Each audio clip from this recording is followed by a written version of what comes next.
Evening and welcome to Beatrice Institute's conversation about how artificial intelligence will change us. I'm Ryan McDermott. I teach in the English department at the University of Pittsburgh, and I'm the faculty director of Beatrice Institute, an ecumenical learning and research community based in Pittsburgh that supports advanced inquiry in the Christian intellectual and cultural traditions. This event has been made possible by a Lemaitre grant from the Collegium Institute, and it is co-sponsored by Genealogies of Modernity, a joint research project of Collegium Institute and Beatrice Institute. If you enjoy this conversation, I encourage you to check out the lively exchanges at the Genealogies of Modernity journal, which you can find at genealogiesofmodernity.org. Tonight, we're fortunate to have an ideal duo to discuss the human impact of artificial intelligence. John Dolan is a professor of computer science at Carnegie Mellon University here in Pittsburgh and a principal investigator in the Robotics Institute. Besides his research on technologies that made self-driving cars possible, Professor Dolan's interests range broadly across intellectual history, theology, and literature. He is the first scientist I have met who knew what I was talking about when I told him about my book on the medieval dream vision, Piers Plowman, and he had read it. Jordan Wales is an assistant professor of theology at Hillsdale College, where he teaches historical theology.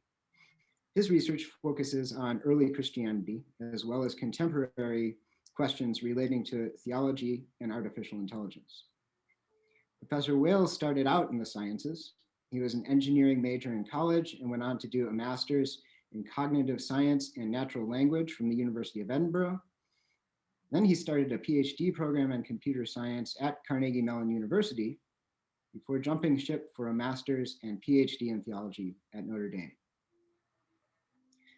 The format for this evening offers ample space and time for questions from you. John and Jordan will each talk for about 15 minutes, followed by some responses to each other that I'll moderate.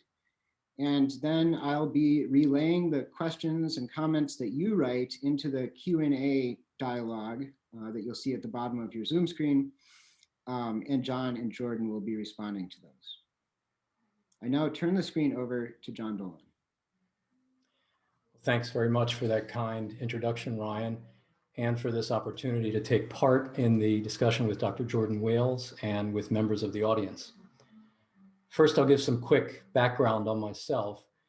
My PhD is in mechanical engineering from Carnegie Mellon University, and I've been a faculty member in the Robotics Institute there since the 1990s.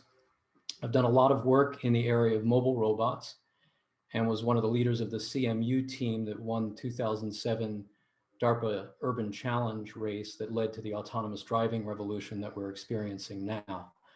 Much of my subsequent research has been in the area of autonomous driving, and I direct a master's program in robotics that sends its graduates to robotics and AI companies, artificial intelligence companies, throughout the United States and the world. In this initial statement, I'd like to cover three things. First, some background information in the form of a brief history of AI and some definitions, then the current status of AI, and then finally, 4 AI-related questions or themes that could provide material for the open discussion we'll have later in the interaction with Dr. Wales. So first, some background, a quick history of artificial intelligence or AI. ENIAC, the first general purpose computer, was created at the University of Pennsylvania in 1946. 4 years later, in the midst of this early work on computers, Alan Turing, a British computer scientist who played an important role in breaking the Nazi communications code during World War II, wrote a paper in which he discussed how to build intelligent machines. And he proposed a test for determining whether a computer has artificial intelligence, which amounted to whether it could pass itself off as a human being in conversation. At the Dartmouth Workshop on Artificial Intelligence in 1956, prominent researchers from MIT, Carnegie Mellon University, Bell Labs, and elsewhere gathered to explore whether human intelligence could be simulated by a machine. Since that seminal meeting, there have been many ups and downs, but overall progress has been made in various AI-related fields. Among the most prominent are natural language understanding, autonomous driving, customer recommendation services, which we experience every day with our smartphones and online, and computer vision. Machine learning is an important aspect of AI, and the fairly recent advent of deep learning, which many of you have heard of, I'm sure, and we may have a chance to talk about later, has led to swift advances in some very difficult applications. Now, briefly, just a word about some definitions, really just one. Soft or weak AI refers to the ability to perform simple or specific tasks. An example would be the ability to play a specific game, or the natural language understanding capability that Siri and Alexa have. Hard or strong AI, on the other hand, refers to human-like intelligence, particularly the ability to deal with ambiguity, exhibit intuitive understanding, and handle or switch between a variety of different contexts and situations without becoming confused. Hard AI systems don't exist yet, but creating them has been the goal of many AI researchers since the field was founded. Now, what about current status? What can AI currently do? Well, AI-based computer intelligence has already displaced the world champions in the games of chess, Go, and Jeopardy, specific tasks that require the ability to rapidly sift through and analyze large amounts of information. Google's search engine, which most of us use on a daily basis, can perform a similar task with a broader set of information for news, commerce, research, and other purposes. AI-aided computer vision algorithms can recognize faces and perform scene understanding for autonomous driving. And the company Boston Dynamics recently released a video of their robots performing funky dance moves a lot of us would envy, showing a sort of physical intelligence. Each of these is a good example of soft or weak AI. They're impressive, but they're narrow. They don't exhibit the full range of human capabilities or characteristics. Let's turn then to these 4 questions or themes that I mentioned wanting to talk about. I've set the stage by giving us a common understanding of the basics of AI. So I'd like to pose these questions, outline their implications, and make some provisional comments on each of them as a basis for further discussion. These questions are: what is the nature of the mind? Secondly, what is the relationship between humans and machines? Thirdly, what is the impact of machines on human work? And then finally, what is the impact of AI for better or worse? So we'll start with what is the nature of the mind? This question is fundamental because it's tied up with one's view of whether an AI, and I use this phrase because it's used in the literature, I don't like it really, but an AI would be, let's say, an android, a human-like robot that is trying to pass itself off or has capabilities somewhat like a human. So an AI, a computer-based human-like being or android, can eventually achieve something like human status. That's the question being posed by many people, many AI researchers. A related question from the standpoint of Christian theology is, what constitutes the image of God, or imago Dei, taught in the Bible starting in the book of Genesis? Theologians and other thinkers have given various answers, and the possession of intelligence, or a mind and its accompanying power of rational thought, is one of them. For the moment, let's proceed as if that is the correct answer and see what that entails. The materialist, who denies both God's existence and the Christian idea that man has a unique status within the created world, might argue as follows. Christians claim that mankind is special in that it bears God's image, and this image is evidenced by the presence of mind. But computer scientists have created, or will someday be able to create, a machine that appears to have a mind. Therefore, mankind's supposedly unique status is disproven. On the other hand, a Christian might argue as follows. God gave man a mind as part of creating him in his image. Man in turn partakes of God's creative ability and is thereby able to impart to a machine the appearance, or perhaps even the reality, of mind. Man's uniqueness in possessing God's image is therefore upheld by his ability to reflect that image in what he himself creates. Then my question to you would be, who has the better of the argument? In order to address this, let's think for a moment about the idea of rationality. From the standpoint of the materialist, that is, a person who believes that the only thing that exists is matter, rationality has arisen from a long evolutionary process of random trial and error, guided not by the objective of achieving truth, which can't possibly inhere in matter, but by the objective of gaining competitive advantage in the struggle for survival. To put it somewhat facetiously, the materialist trusts in the ability of the turbulent and undirected bouncing of molecules against one another in her brain to accurately tell her that that's all that's happening in that brain, a self-defeating and contradictory conclusion. The result of this argument is that to be dependable, rationality cannot rise by itself from nothingness, matter, or randomness. Rather, it needs to be underwritten by or grounded in something or someone outside of the material universe. Returning then to the argument between the materialist and the Christian, is the materialist right to say that there's nothing special about man because the mind can be imitated? A possible Christian response is that the mind, with its ability to reason truly about the material and immaterial worlds, has a non-material origin and is therefore special in that sense. Therefore, even if a mind can be imitated or artificially created by humans, which is in itself a debatable proposition, such a mind has an ultimately transcendent and therefore special origin. To round this point out, I'll note that many theologians consider aspects other than mind as part of the image of God or the imago Dei, such as the ability to form relationships. And AI researchers have worked on giving emotions to robots, so there are more aspects to the question of creating an AI than simply mind. Finally, some Christians, such as the British physicist and neuroscientist Donald Mackay, who attended the 1956 Dartmouth workshop on AI, hold that if humans are able to create a machine that seems fully human, then the machine's responsibility would be to worship God as its ultimate rather than intermediate creator.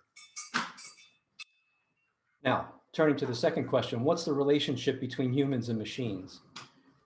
Well, humans have built machines for millennia in order to make work easier and to enable us to do things that we would not otherwise do, or could not otherwise do, excuse me.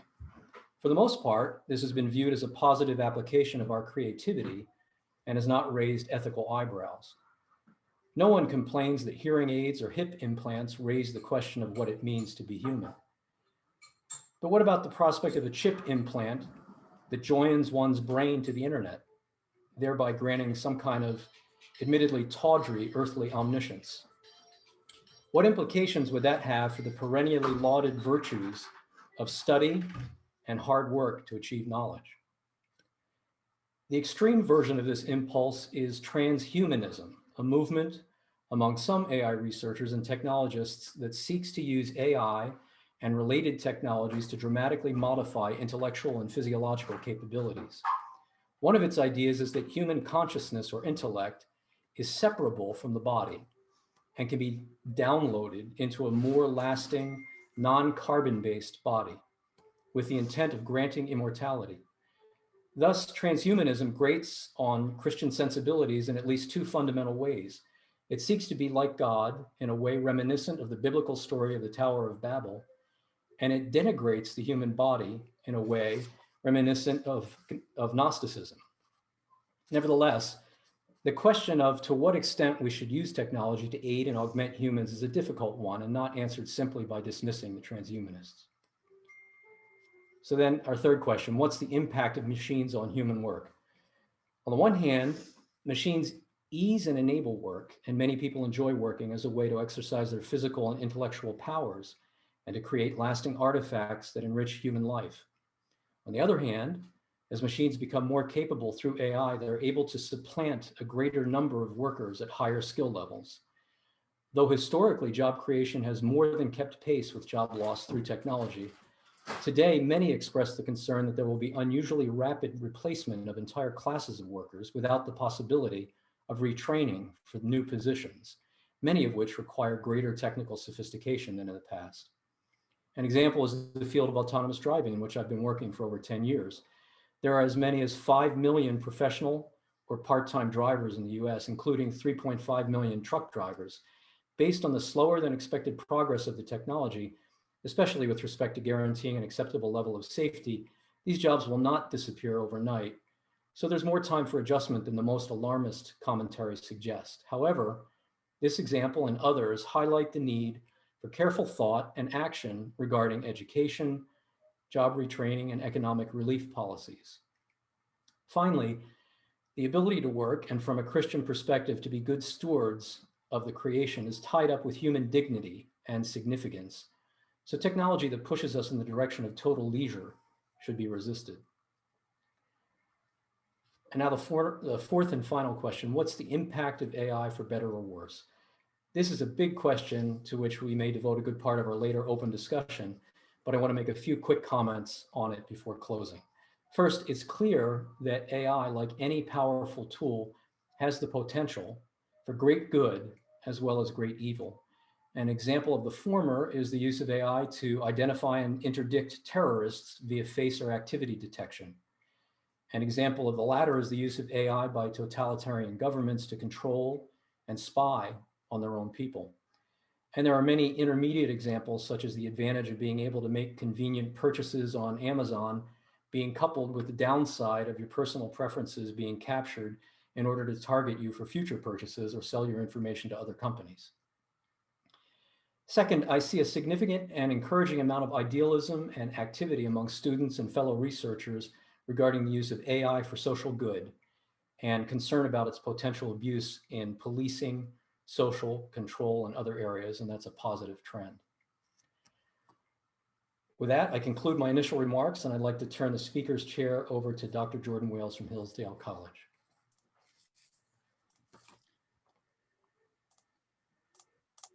Thank you, John. And I'd like to thank also the Beatrice Institute for organizing this stimulating evening. I myself, as John mentioned, or no, as Ryan mentioned at the beginning, left the doctoral program in computer science at Carnegie Mellon for theology at Notre Dame, not because I had lost interest in artificial intelligence, but because I found that the questions that drew me to AI could not be addressed fully within the scope of that domain. So operating now in theology, what I like to think of as the widest possible frame of reference, I keep up with my own field, my old field, and I continue to find it interesting.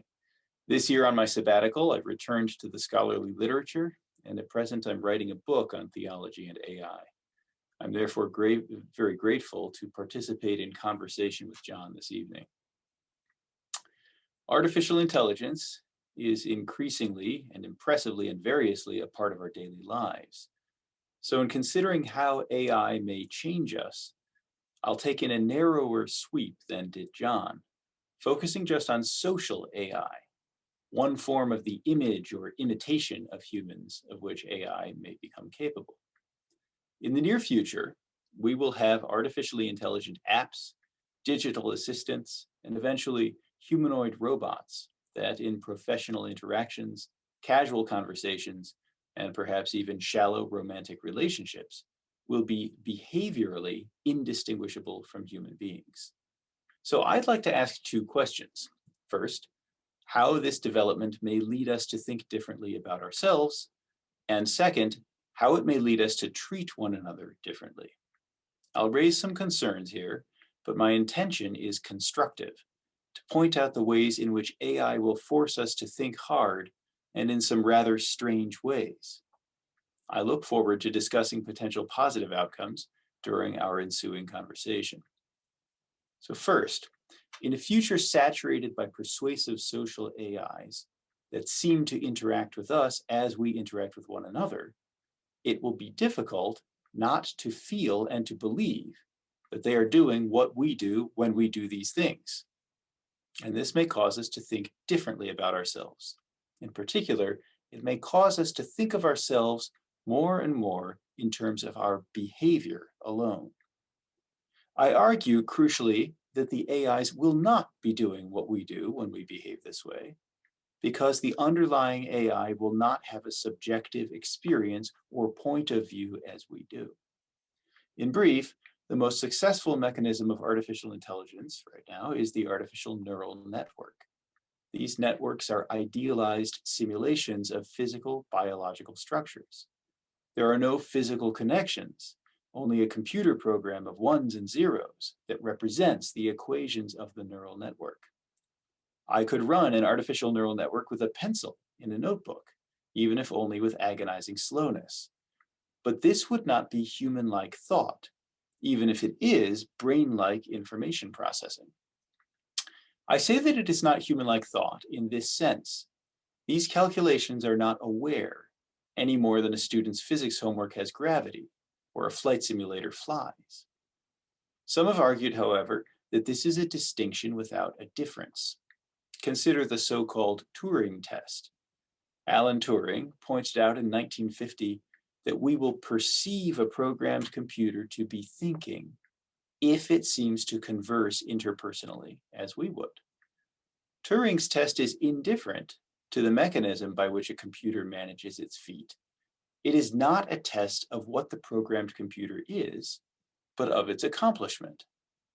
However, Turing believed, and I think he is right, that if the computer were persuasive, we wouldn't really care anymore about whether it was really thinking, and we might even be happy to expand our definitions of thought or conversation or even love to include whatever it was that the computer was doing. But I ask, what would such an expansion mean? The question matters most when we talk about social AI, the AI with which we might have relationships. If a non-conscious artifact talks about its own interior life, persuades us that it is our friend, we can assert that it thinks or loves only if we reduce thinking or loving to behavior that we interpret as appropriate to thinking and loving. Now, certainly, outward behavior is how we conclude that others are thinking or loving or anything else. It's all we can observe. And yet, outward behavior is not everything we mean by those words. So when I say that my children or my wife understands or loves me, I am referring not only to love-like behavior, but also to an inner life that this behavior expresses and carries into effect. Their subjective experience of me matters, and it matters to me. It matters that the life we share encompasses our interiority, for this is what we call a relationship. But if we have reduced thought or relationships to behavior without reference to interiority, then to speak of an AI's intelligence or even its love would only be to speak of the AI's tendency to behave in ways that I associate with intelligence and love. And the same, I fear, could become the case with human beings. That is, if, in order to pitch a big enough tent to accommodate both humans and AI, we learn to think of humans without reference to their interiority, then what will we be left with? Human thinkers and lovers will be classified as such merely as producers of behavior that I deem adequate to thought and love. Behavior, once the expression of interiority, may become its substitute. And we will not be selves anymore, but behavior producers, just like our AI companions. So to the second question, under this sort of terminological and conceptual redefinition, how might we begin to treat one another differently? Eventually, we will, I believe, live in a world filled with apparently personal social AIs, including perhaps robotic caregivers and companions. Why will they proliferate? Well, humans tend to replace human activities by technology when those activities are challenging, from GPS for navigating to tablets for occupying children. Eventually, might many parents give the bulk of child rearing, or at least the unenjoyable parts, over to robot caregivers, just as it was once far more common to employ a full-time nanny? It's not just that some parents may not feel they have the time, or may quail before the challenge of bedtime.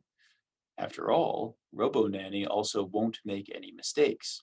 A robot will never overreact when at bedtime a child is found not in, but beneath the bed, naked and covered with dust while pretending to be a seal. So what will happen when AI and even robots are all around us and sent in to deal with a recalcitrant underbed child? What will happen when these AI and robots are spoken of in terminology that implies their equivalence to us? And what happens when they are filling in for us with behavior that is now seen as the essence of what we meant by love and relationships anyway? We will find ourselves in a dilemma. We will still, in the end, treat these AI behavior producers as tools, because we will accurately see their behaviors as products fashioned for our consumption, rather than as expressions of an interior personal life with its own self-possession. But this is not how we will feel about it, because we will helplessly empathize with our apparently personal AIs responding to their behavioral cues. And so they will feel real to us, even though they will be our possessions, and even though we will have redefined these inner states in terms merely of behavior. Alongside these problems of terminology and empathy is a third problem: the forces that will shape the robot's behavior. The robots among us will be manufactured because they will sell. And they will sell because they will do the things and act in the ways that consumers want a purchased assistant or companion to act. Recently, a man claimed to have married a robot. It doesn't walk, it barely talks, but it does simulate certain aspects of sexual intercourse. But the sex robots of tomorrow will be domestic companions, able to read and rock climb with you as well as join you in more private vigors. They won't be seen as erotic toys, but as lovers and spouses who will push you to new heights, the heights that you will have selected from a list of options for self-improvement. Yet because these companions must please if they are to be purchased, they might not force us to expand our own views of how a person might be, as human relationships and difficult human friendships can. They won't vex us. They won't force us to develop our compassion, reevaluate who we are, or even think beyond how we want them to make us think. You wouldn't buy an app to turn your domestic companion into a sick person, confined to bed and needing your heroic self-gift, even when you feel disinclined to give it. But what will this do to our relationships with other humans? We will treat our never challenging android companions as consumer products, but we will not instinctively differentiate between them and our human companions. Because we judge a thing's inner life by its behavior, and we do so whether or not that thing may have an inner life at all, we will not be able to avoid feeling that these companions are subjects like we. And so, acting as consumers of agents whom we can't but feel are persons, we will learn to be consumers of behavior in general, including the behavior of other human beings. We will learn, in some subtle sense, to be slaveholders again. If a machine failed to match our expectations, we would simply return it to the store.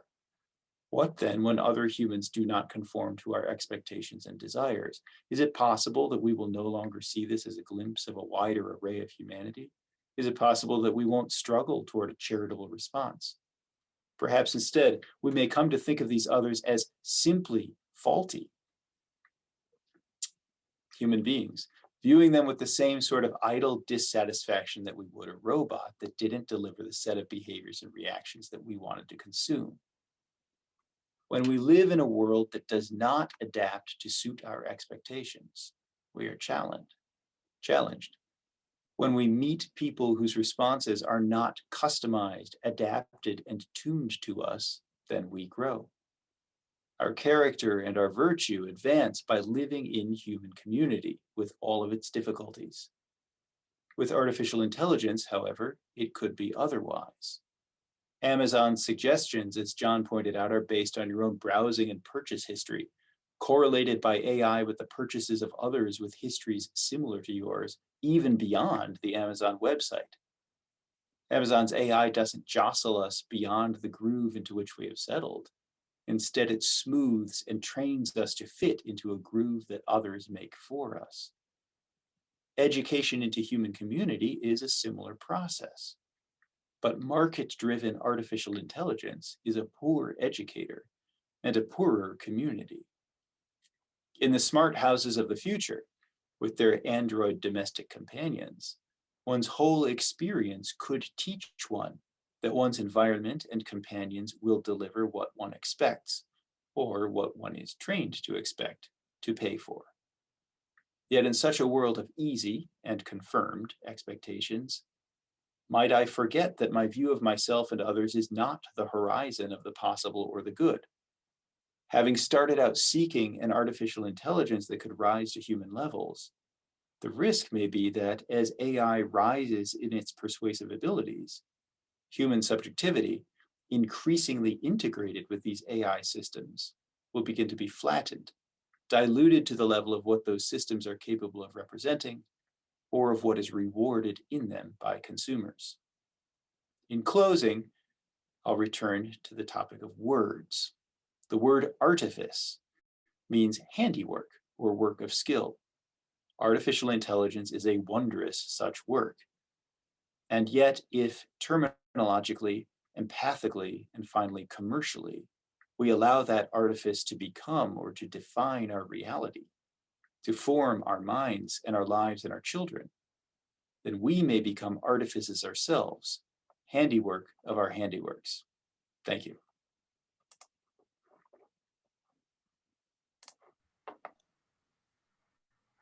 Thank you both.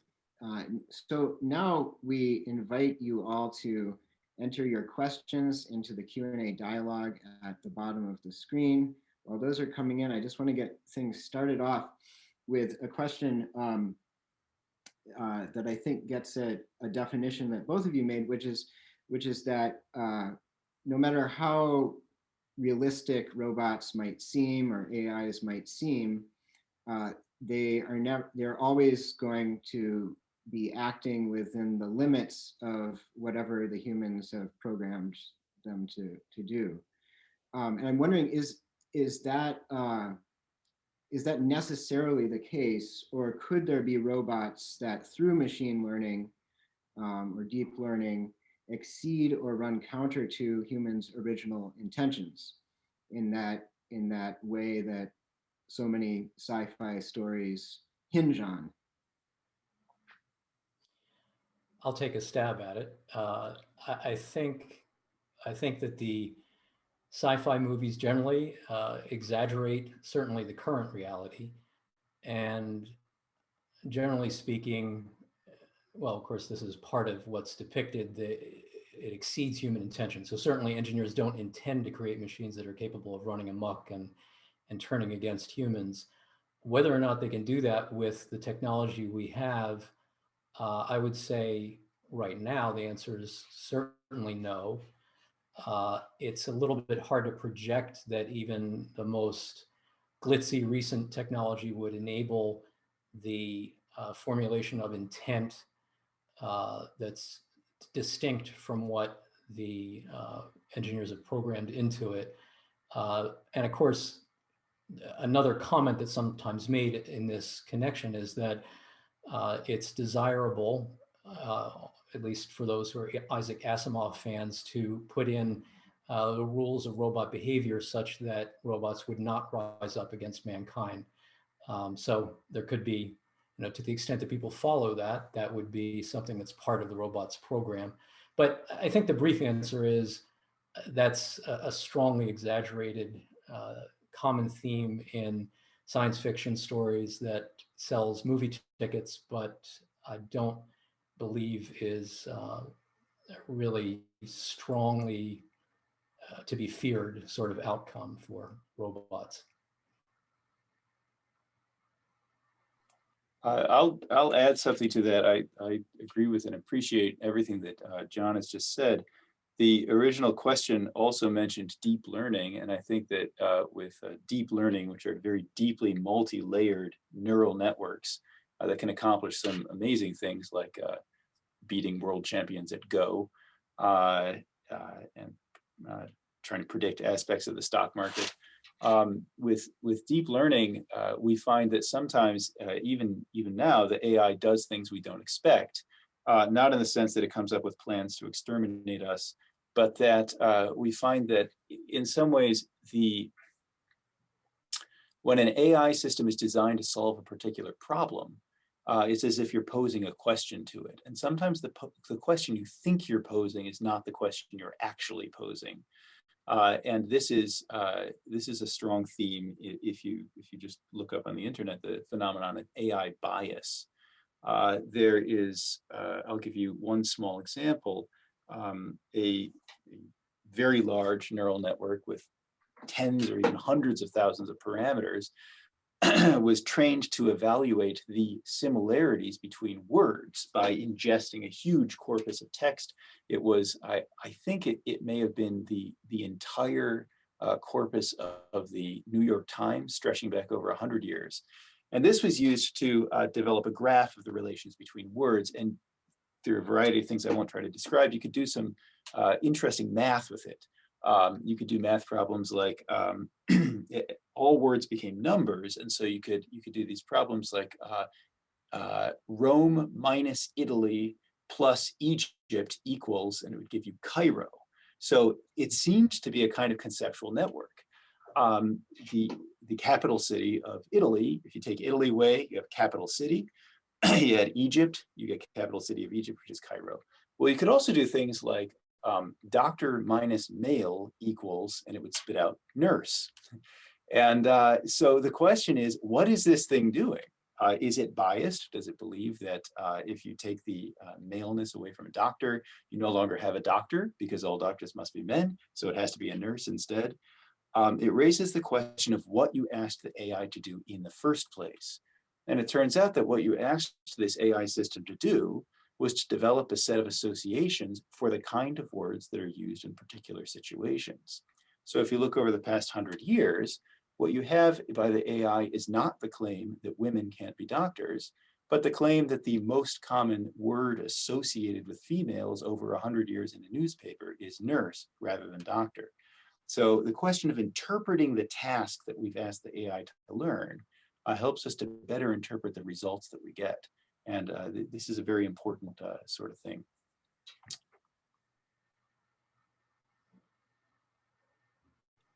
All right, we have lots of excellent questions here. So beginning with a question from Kristen Gautran. What would you say are the responsibilities which organizations that develop machine learning and AI have to the frontline workers whose work it impacts and potentially replaces?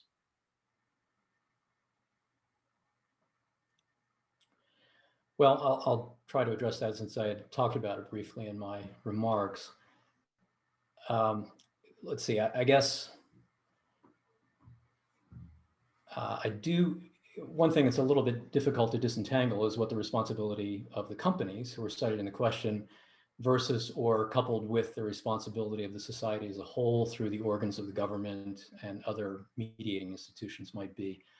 I think in our system of economics, of course, there's a strong profit motive that drives companies to maximize profits. And there's also an attitude that's been common throughout certainly the recent history of the United States, the last 70, 80 years at least, of doing things because you can do it and not necessarily taking into account what the impact of it might be. So one way to look at it is that technologists innovate and the society as a whole through the government tries to ameliorate some of the resulting consequences. But I think there are certainly, this is maybe sidestepping the question a little bit, but there are certain respects in which companies clearly are responsible. For example, I think that the big tech companies have a responsibility not to violate privacy, not to indiscriminately and harmfully use people's personal data in order to do things that will have bad consequences. Although, of course, there are trade-offs there between personal privacy and the commercial potential of companies. I'll stop at that, I guess, and see if Jordan has some thoughts on it as well. I do have some thoughts, but I suspect that they're thoughts that can also come out through my answers to further questions, and I think you covered some important ground there. Yeah, Jordan, maybe a follow-up to that and related. Kristen Gottran also asks, can the use of AI in a workplace support the concept of subsidiarity? And what would that look like, or how? That's a great question. Thank you, Kristen. The concept of subsidiarity, at least as I understand it in the Roman Catholic tradition, is the notion that the people closest to the action should handle it. That rather than having the regional manager of some sort of business determine how many, I don't know, how many pallets of printer paper should be received by a particular office, the particular office that knows how much paper it needs should request the paper. So when we think of when we think of the kind of apocalyptic scenario, like the concerns put forth by Nick Bostrom and others, including Stephen Hawking, they're thinking of AI especially in a centrally planning role. The hope that through these deep neural networks that can sense, deep patterns in the flux and flow of the economy and the workings of a nation state. The temptation will be to put the AI in charge of everything. And then once it's in charge of everything, it'll start to optimize according to its goals, and it may come out with something we didn't expect and don't want. But if we think of AI in the position of subsidiarity, then the role of the AI would be to assist the local organs of state, local workers, local businesses in accomplishing their aims. And this is in many ways the way we see AI being used today. In terms of predictive tools that are employed by businesses. But I think that with the kind of machine learning that is popular right now, the trend is to try to put as much data as possible into the AI, because just like the more classical music you listen to, the more you have a sensibility for the way Bach or Mozart works. The more Chinese food you eat beyond Panda Express, the more you'll actually have a sensitized palate. So to sensitize the AI palate to what's going on in these situations, actually a lot of these AI systems seem to work best if you put them in charge of more things.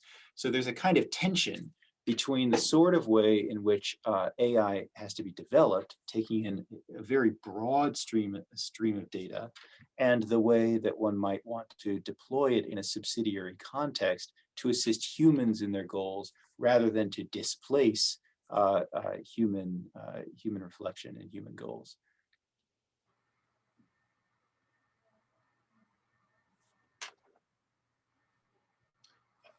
Looks like you're muted, Ryan.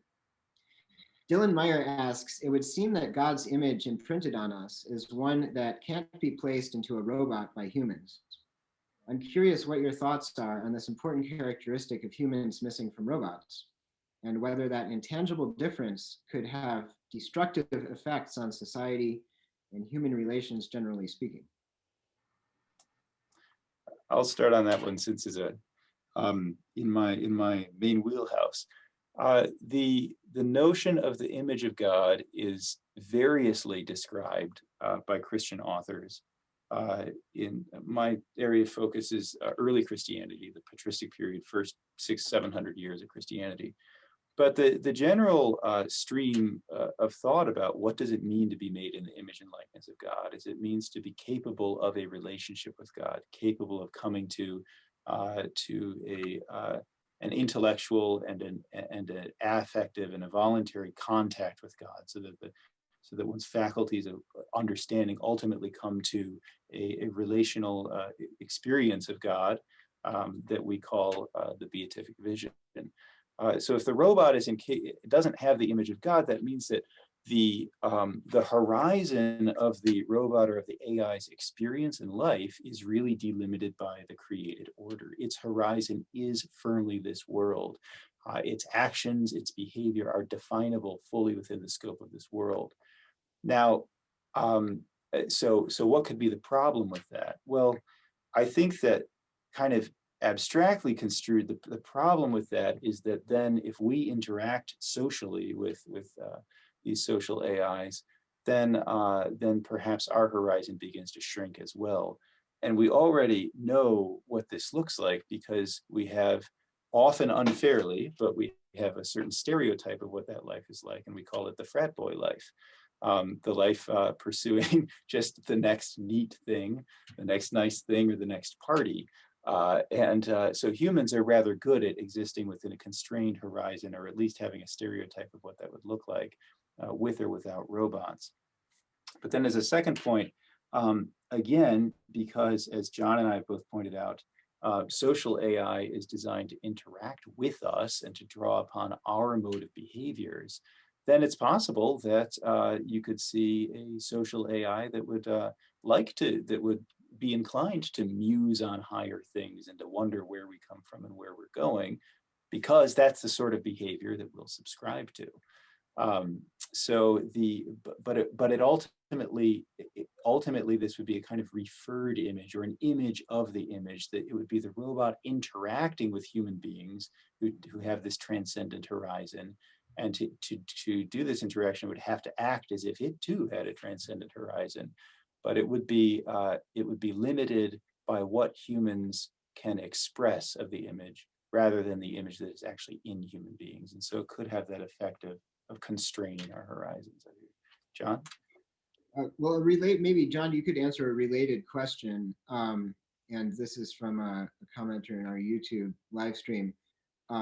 He says, I don't know if it's fair to say that humans will be reduced to their externally observable behaviors in the presence of AI. It's already the case that interior states cannot be observed by others. It's the fifth wall, as I've heard described. No one can ever truly know the internal state of another. Insofar as the fifth wall already exists, humans cannot be further reduced to their behaviors. So John, maybe you could respond to that. Right. Well, I think I really appreciated what the way that Jordan had described it in his remarks, as there being a difference between simply demonstrating or evincing certain behaviors and having an interior life and self-awareness and consciousness, which is, as I believe, something distinct from simply exhibiting the behaviors. So the question was, I think, will we be reduced to that?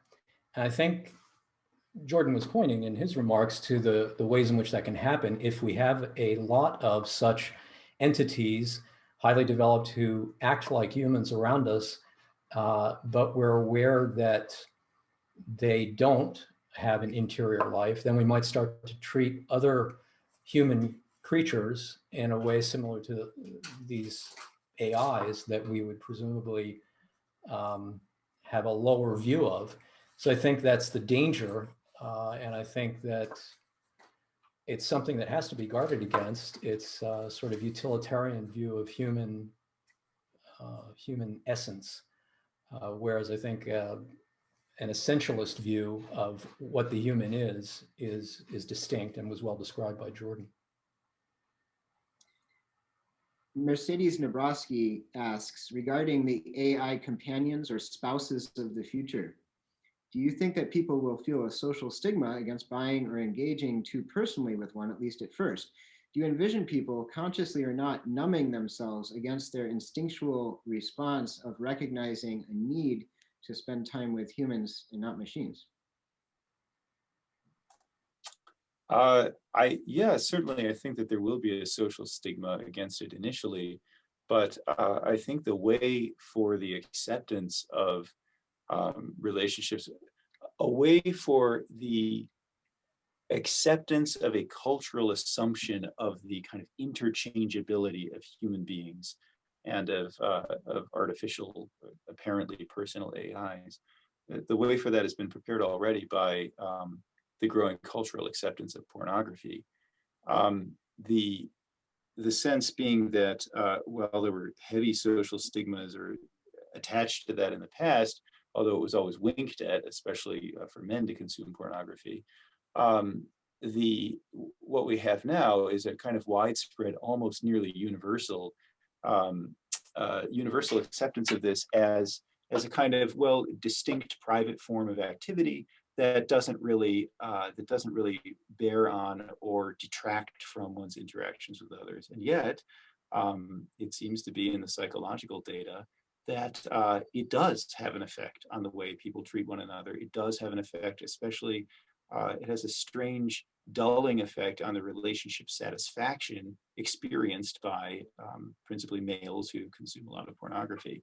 And yet, culturally speaking, it's viewed as a kind of harmless entertainment, a pleasure, and something that could be opposed only on sort of outmoded, dogmatic, religious, puritanical grounds.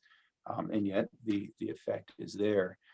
So I think that, yes, initially a social stigma would be overcome on the grounds that, look, if my self-development and my self-expression involve a friendship or even a romantic or sexual relationship with a robot, then who are you to tell me otherwise? This is my life. And, remember in the mid-90s when there was the slogan, "Don't legislate morality," I think that has taken deep root in our culture now and would be applied here as well. But where I see the greatest loss is that, look, if I send Robo Nanny in to take care of my kid who's frolicking under the bed because I'm feeling annoyed that I can't get him into his pajamas, two things have been lost. One, the child sees Robo Nanny coming, and the child then immediately knows what priority he has in his parents' eyes. Robo Nanny is good enough to deal with this. Secondly, I lose the opportunity to enter more deeply into that relation of love with my child by patiently extracting him from beneath the bed and attempting cooperatively to involve him in the project of getting ready.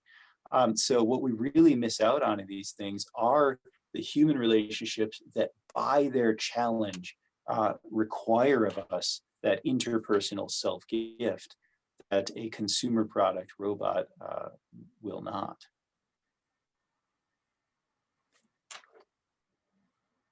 John, would you like to follow up on that at all?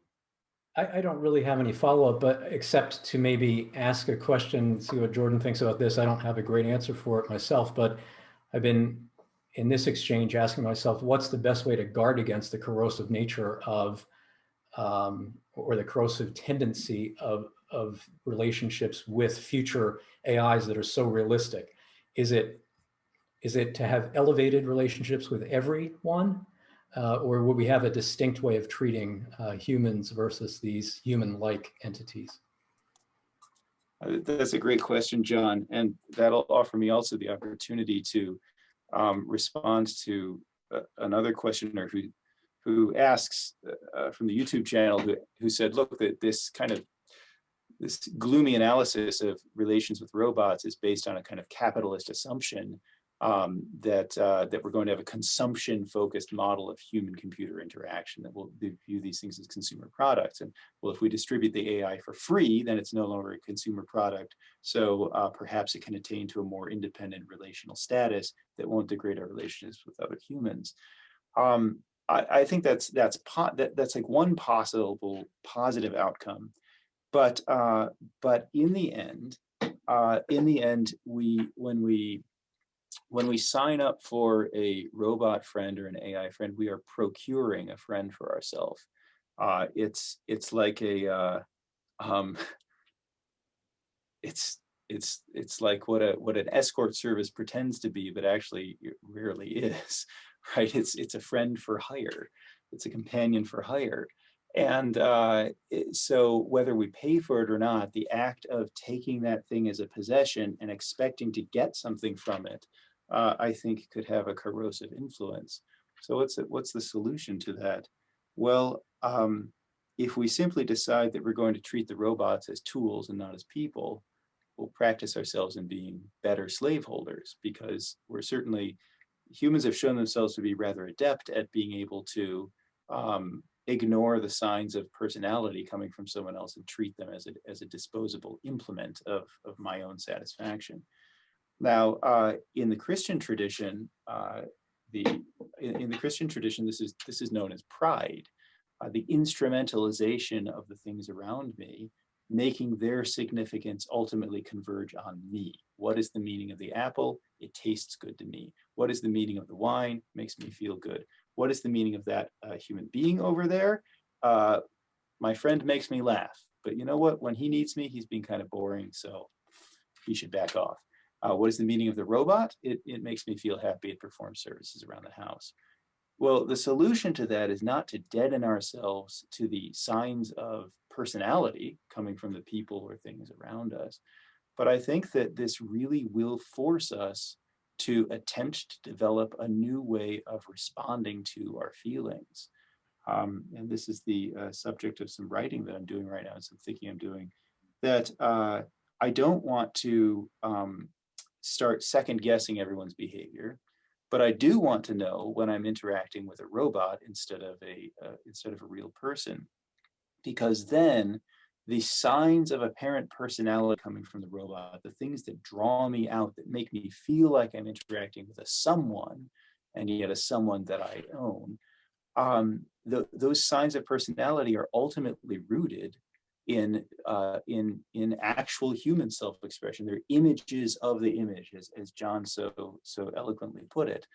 And so in that case, we must do for robots toward humans what a lot of the early church fathers say we must do for things, for created things around us toward God. And that is, when you eat the apple, recognize that the goodness of the apple is not constrained by whether or not it tastes good to me, but it contains within it a kind of glimmering of the higher goodness of the creator who made it. Similarly, when we interact with the apparently personal robot, in our instinctive and kind of unavoidable empathic response to the apparently personal robot, I would suggest that we have to develop the additional skill of kind of expanding the circle of our empathy in that moment to embrace the humans whose behavior the robot itself is reflecting. So we don't stop at the robot, but learn to experience it as a sign, so that the feelings, affections, and intuitions it draws forth from us, we sort of refer to human beings, because the robot is an image of the image. That's a kind of difficult thing to learn, and it sounds rather hair-splitting and contorted. But I think it's a pretty contorted situation to have a machine or a tool that makes me feel like I'm interacting with a real person. So new situation is going to force us to develop new skills if we are to retain our ability to relate well to one another, I think.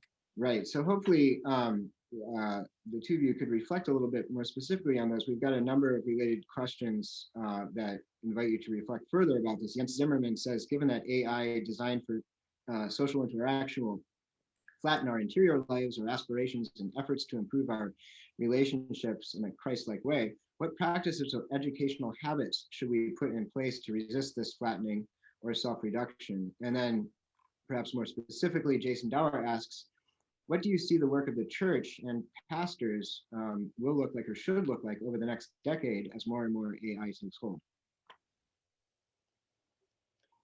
Well, the two things, this is not a tremendously creative answer perhaps, but I think it's a good, solid traditional answer. I think the overarching thing that immediately leapt to my mind is somewhat ostrich-like, I suppose, but we do need to isolate ourselves to a greater extent than we're all tempted to from this torrent of online information.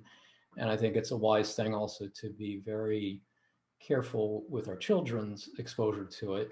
And two specific positive practices that I think encourage that are, or maybe three, would be prayer, reading, but not on online devices, and reflection on that, both in the scriptures and in good literature.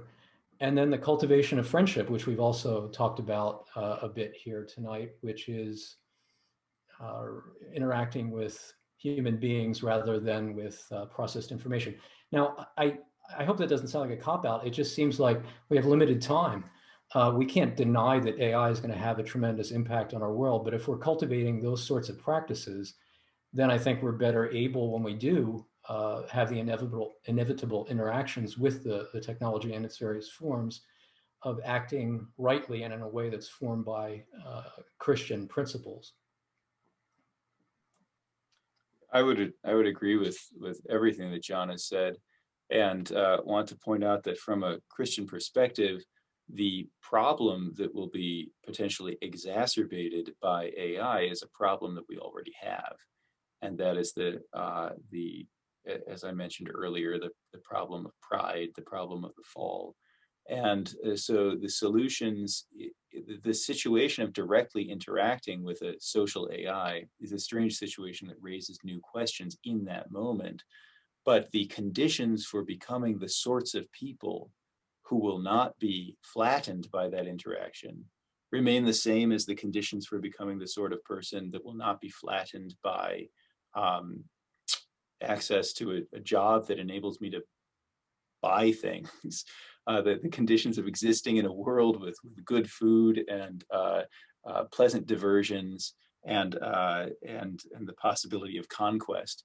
I mean, that those challenges, those lures that could enable a human being to refocus his or her attentions exclusively on the things that he or she can control, is the drama that we see in Dickens' A Christmas Carol. And Dickens didn't even need any robots to know that Scrooge was pretty good at turning Bob Cratchit into a robot from Scrooge's point of view. So the sort of transformation that Scrooge has to go through is the transformation that all of us have to go through. And being around social robots will make it harder, but it won't change the fundamental practices and techniques by which we become more flourishing human beings. And so I would say John's answer is not at all a cop-out. It gets to the fundamentals. John, an anonymous attendee asks, should we be concerned that if the business executives and computer developers at AI companies are generally of a specific philosophical and or political and or religious persuasion, whether that be humanistic or conservative or progressive or Christian or atheistic, should we be concerned that their biases will get factored into the AI they are developing? And if so, which direction from some of the above do you see AI generally heading? And I might add, what would a personalist Christian AI project and company maybe look like? Yeah, that's a great question. Well, I think it's maybe not exactly in the form that was described in the question, but it's happening in the news right now to some extent. There have been a number of online services that have been denied access to the larger forums that are controlled by the large companies because apparently of their political views, although I think different excuses have been put forward from that because it's not desirable to come straight out and say why these companies are doing it. That's a little bit different from embedding it in the AI itself. I don't know. I think the danger is definitely there. I can't come up with a example right off the top of my head of their products necessarily reflecting the particular philosophical menu that was laid out there, although there are examples, for example, things that are analogous to that, like instances where there have been AI programs used in order to determine sentencing, and that because it's been, and Jordan had alluded to this before, it's been trained on a set of data that has moved in certain directions of discrimination, for example, in the past, then has a discriminatory effect when it's applied, not because anybody necessarily intended for it to be that way, but because the data that it was trained on said that. But I guess the best I can say is the danger is unquestionably there, and I don't think that, from what I can see, the leaders in these companies are particularly scrupulous about making things as even-handed as possible. And then the second part of the question was, what would a Christian or personalist company look like in trying to apply these things? I think I'm going to punt on that one. I mean, it's a great question, but maybe Jordan, you have some ideas on that one since I answered the first part. Yeah, it's a difficult thing. I suppose that what would a Christian or personalist company look like? It would look like a company made up of Christian personalists who thought carefully about the impact of what they were doing.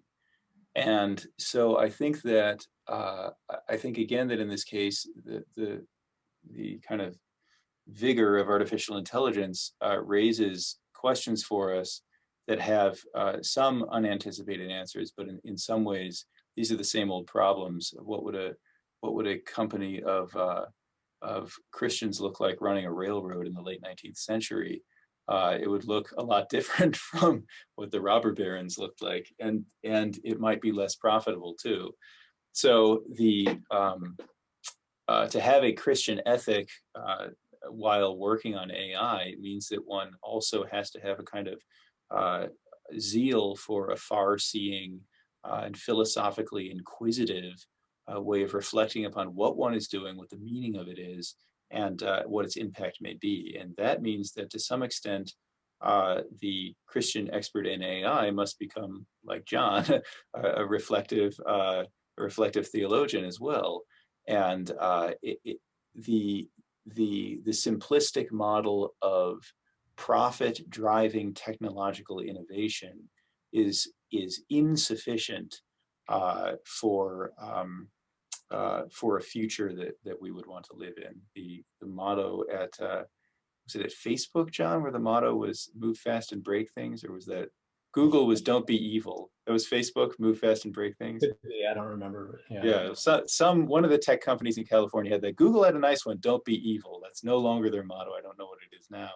But moving fast and breaking things and then leaving governments to pick up the pieces so that you have this kind of tension between regulation and capitalistic innovation, I think is really just an inadequate account of human community. The innovators themselves must be willing to reflect. Two brief anecdotes. The Russian inventor Kalashnikov, who invented the Kalashnikov automatic rifle, the AK-47, late in life was reflected on how troubled he was at the scale of death that his invention had enabled. Similarly, the widow of I think of Winchester, who invented the Winchester repeating rifle, also went insane near the end of her life and spoke of herself as tormented by the ghosts of those who her husband's invention had killed. And I think that from those two examples, we can get a sense for the inescapability of responsibility in the developments that we participate in, and the need to reflect on it while it's happening. Here's a question that kind of turns everything inside out from Wyatt Demirsky. So if transhumanism is to advance along with AI, do you believe that there may be a point in which a human may be augmented enough to no longer be considered human? Augmented as in someone who has access to such vast amounts of external data at near instantaneous speed that their own experiences, internal data, inner self no longer becomes meaningful or important to them, making them appear artificially, behaviorally like AI. Well, I think that possibility does exist. I alluded to it briefly in one of the things I said in my initial comments about joining one's brain to the internet. Certainly, there's been a lot of progress that's been made. This is not exclusively in AI, but in tapping into the electrical activity of the brain, trying to understand it, and to do, in some cases, very helpful things like improving the ability of individuals who have experienced nerve damage to move their limbs and that sort of thing. It's hard to know what something like that. Now we're back into the domain of these science fiction movies that are imagining some kind of brainiac that is able to know all things, anticipate all things, and control all things. I do think that that's something, whereas I don't believe that, because that involves human intent being exercised by someone, but at a far higher level of power than any human has exercised before. That is not something that I sneeze at as readily as I would at the various apocalypses where robots themselves take over. So, and this is something also that Elon Musk and Stephen Hawking and a few others about 7 or 8 years ago wrote a manifesto about, saying that that there needed to be controls on AI and they wanted to guard against this kind of thing. Interestingly, despite the somewhat megalomaniacal tendencies of Elon Musk himself. But I guess he didn't want anybody to top him. But in any event, I think, I don't know how to guard against it. I think it's good that powerful people within the industry are speaking of the danger and saying that it should be guarded against. But if the technology's there, it seems, as someday it could be in some form, it would seem difficult to absolutely withhold it from those who might use it for evil. Two related questions about consciousness. Catherine Crone asks, how could we determine that the internet is sentient? What would a possible mark of such a thing look like? We can measure sentience by anthropomorphic standards, but is it possible that there could be a sentient internet whose consciousness would not resemble our own? And then I think somewhat related, anonymous question, an animal is often taken to be a bearer of consciousness on the basis of its similarity with human beings in neurological structures and behavioral functionality. Suppose an automaton can fulfill both of the conditions. Would there be any valid grounds for us to avoid a similar conclusion regarding its mindedness? I think that's a great set of questions, and I'll take the animal and the automaton and then move to the internet. We already have a case that resembles the case described there of the robot that acts so human you can't tell the difference. So is there any real ground upon which to assert that there is a difference? And we all experienced it in about 4th grade when we were taken to a planetarium. And the first time I went to the Franklin Institute, actually that was 2nd grade, in Philadelphia, to the planetarium and sat in the chair, I saw the machine. It was this amazing 1920s thing that looked like some kind of insect whirling around. And now they have high def projectors and it's really boring in the planetarium. But back then you had this metal thing producing the night sky on the ceiling, and it looked real, especially when the stars began to move. I felt a sense of vertigo, and it was really like looking through a portal into outer space.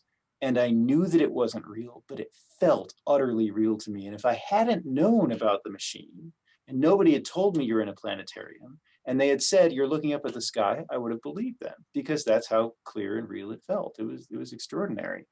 And so you could say, well, on what ground should the uninformed 8-year-old believe that this is not the night sky? Well, the 8-year-old has no ground for disbelieving that this is the night sky unless you tell them it's not the night sky, unless you point out the machine.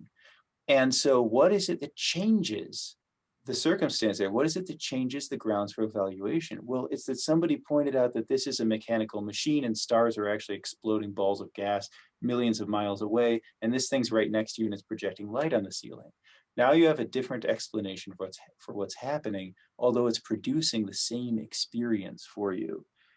And so to apply this to the situation of the robot and the human, think about the inference that we implicitly make when we look at the behavior of a human and apply to that human what we experience when we do that behavior. We're assuming that the human being has the same inner experience as us.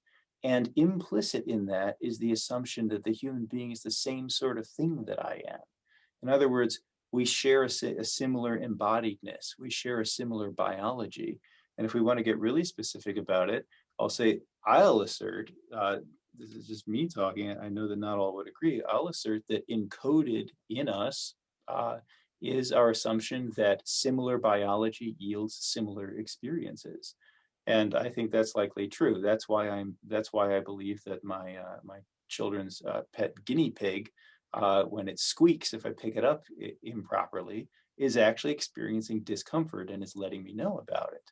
But if that guinea pig didn't have a brain, but had a bunch of gears in there and had a little, wind-up thing coming out of its tail, I would begin to doubt that assumption. And similarly, if that guinea pig were a computer, I would likewise doubt that assumption, not as an act of kind of sort of sectarian or or tribalistic biologism, like you have to have a brain before I'll take you seriously, but because the only structure in the entire universe that we know produces experience is a nervous system.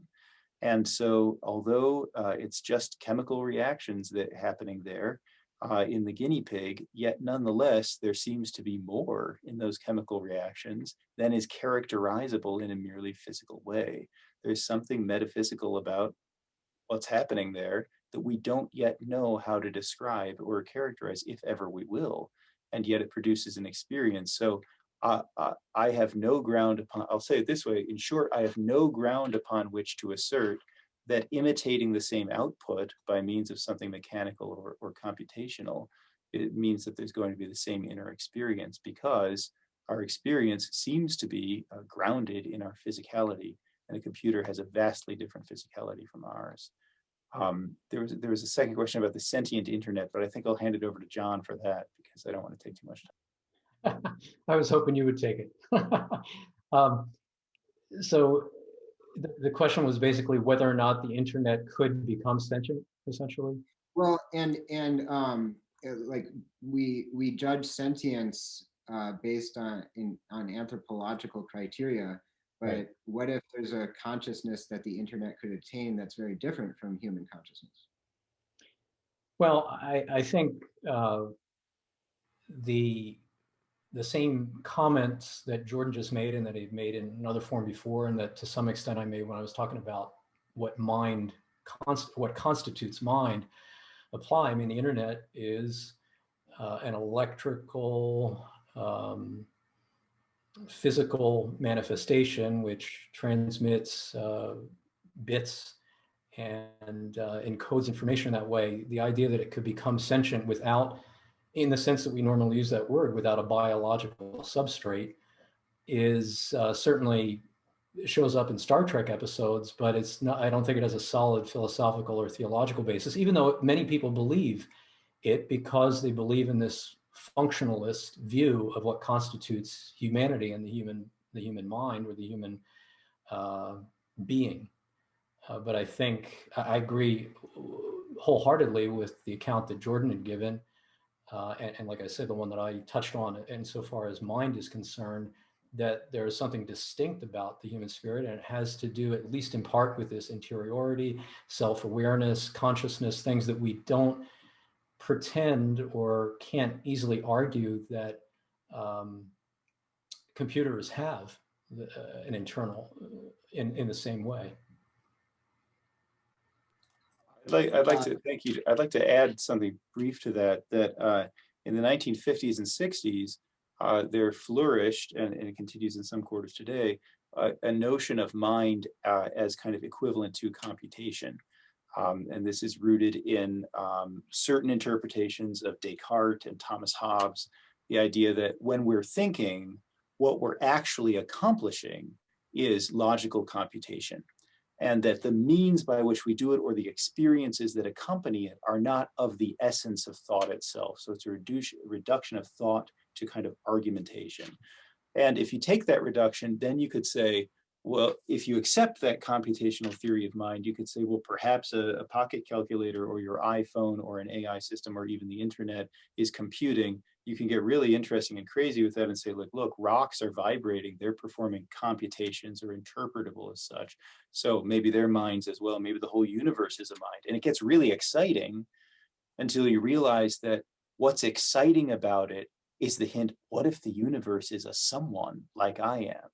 But being a someone involves having a subjectivity, having an experience, and the computational theory of mind doesn't even allude to experience and subjectivity. It's written right out of the definition of mind in computationalism. So if you want everything to be a computer, fine, and if you want minds to be computers, fine, but then you've excluded from your definition of mind the thing that we find most interesting when we go on a date with someone. I've put a comment in the chat that I think might be related. Two questions related to art. First of all, what do you see as the most necessary work of the Christian artist in the age of artificial intelligence? Well, my first impulse would be to say, it's not a super specific answer, but any artistic artifact that tends to call out the sorts of transcendent qualities of the human spirit, the human mind, the human soul, such as, for example, I think we feel perhaps supremely, because I'm such a music lover, in music.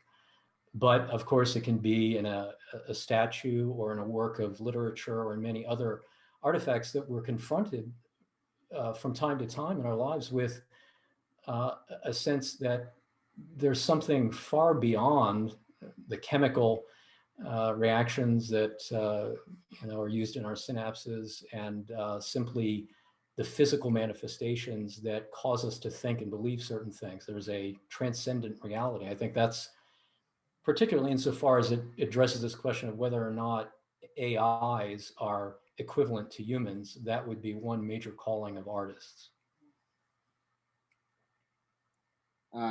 Related then, from Keith Kallenberg, weak AI in the form of language and generative models such as GPT-3 has recently been used as a creative tool to assist people in the creation of visual art, writing, music. Is there anything in the concerns or objections that have been raised here about strong AI that would make us think twice about using these tools as they become more advanced?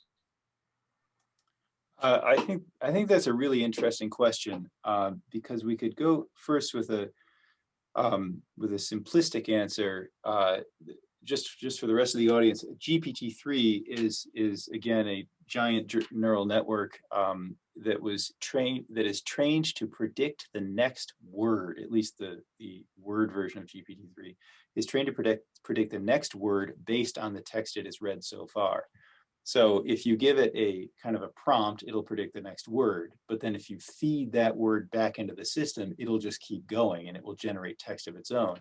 So if you gave it the prompt, and it's been trained on like all the news, all the novels, all the books that could be found, all the Reddit forums that could be found on the internet, or a large proportion thereof. So you could, if you write something like Legolas took and this is an example from the internet, you can go find it. Legolas took up his bow. It will give you a kind of vaguely Tolkien-esque little story that will rapidly disintegrate into incoherence. But if occasionally you supply part of the story, you can actually keep it going and you can spin something out. It's not very good, but it's very impressive.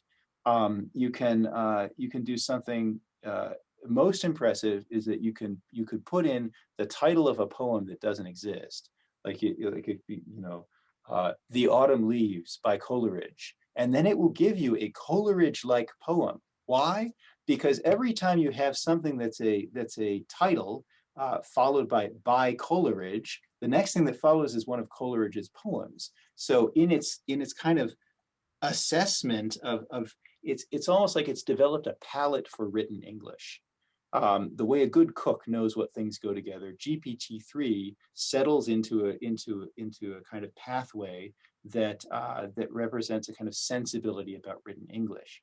And so I think in some ways it could be that sort of thing can be a fantastic aid to artistic creativity when it's used in the way that one would use that one might speak to work with a fellow artist, play some like I don't know, jazz improvisation. You play something and the guy says, no, what if you do it a little bit like this? And you kind of work together. And theoretically, or hopefully, when you're working with GPT-3, in some ways you're working with at least the sort of the echo of the textual output of recorded English language human artistry. On the other hand, what you're not working with is a mind. And you get that in a funny example with GPT-3 where you say, I put cranberry juice in a glass, and you just type this whole thing, and I put cranberry juice in a glass, and I picked up a bottle of vodka, but there was no label on the vodka, and my nose was stuffy, so I couldn't smell it. I poured the colorless liquid that I couldn't smell into my glass of cranberry juice, and then I drank it, and GPT-3 will say, fell down dead. Because the whole scenario you've been describing is most commonly associated with the story of somebody who accidentally poisons themselves. GPT-3 doesn't care, doesn't know that you're talking about vodka and cranberry juice, which a lot of people drink regularly. But GPT-3 is very attuned to the kind of words you're using, the place that the role they're playing in paragraph, and that form is the form of an accidental poisoning. So you could say, in sum, what GPT-3 can accomplish artistically is a kind of thing like biblical form criticism. It notices which kinds of things are stuck in there and which order they're in, but it's not actually thinking about what's going on. That's up to you, the artist, to do. So we are very close to our time. We've had so many wonderful questions. I'm sorry we haven't been able to get to them all, but for our final question, this is a kind of a recommendation question from Shearston Hall. Though hard AI does not currently exist, science fiction has offered us many imaginative possibilities for the future of AI. Are there any particular films or novels that you consider particularly compelling or prescient treatments of possibilities and surroundings? So maybe some recommendations for everybody before we head home. Well, I have to admit, I have not been a great reader or attender of film, books or films in this genre. I did see, was it was Joaquin Phoenix, was it she or her or something like that? Yes, and her, in fact, Shearston mentions that in her question. Yes. So, I mean, I thought my son really liked that film, and I watched it, didn't like it quite as much as he did, but I did think it was an interesting exploration of some of the issues we've talked about tonight. What kind of relationship do you form with an AI? How deep can it go? How real is it? So I think that's, it's evocative with respect to those questions, and doesn't necessarily offer answers, but it certainly is asking a proper question. But I have not covered the waterfront in this, so I'm probably not a good person to do it. Jordan, I don't know if you've read more AI related things or seen some of the movies. I actually haven't seen her, but I did see Ex Machina, which is a very striking movie in which the assumption is that the robot actually has an experience and has feelings. What I think is most interesting about Ex Machina is the way that the human being who develops the AI and it kind of manipulates the robot, what it does to the human beings. I think that's very important. Another classic, of course, is Philip K. Dick's Do Androids Dream of Electric Sheep, which is the basis for Blade Runner. And that book is filled with the common human problem of developing empathy and compassion for one's fellow human, and what the resistance to that can do to one. So I think that, as I've mentioned before, and as John is alluding to, I think the problems we deal with AI require new creative solutions, but they're old human problems. And so to that extent, the exchange of the kind of the image or the artifice in place of authentic reality, authentic human self-disclosure relationship, you can find the same themes in E.M. Forster's Howard's End, which was written long before anybody imagined robots, but features people who treat one another like robots. And so I think that, yeah, a deep human education, a deep human spiritual practice is necessary for us to go forward confidently into a fairly amazing future that we can't avoid, and yet that poses some pretty severe hazards for us. Thank you all so much for joining us. And this event will be available on our YouTube page if you would like to recommend it to anybody else. John Dolan and Jordan Wales, thank you very much. Thank Good you. night. Thank you. Good night.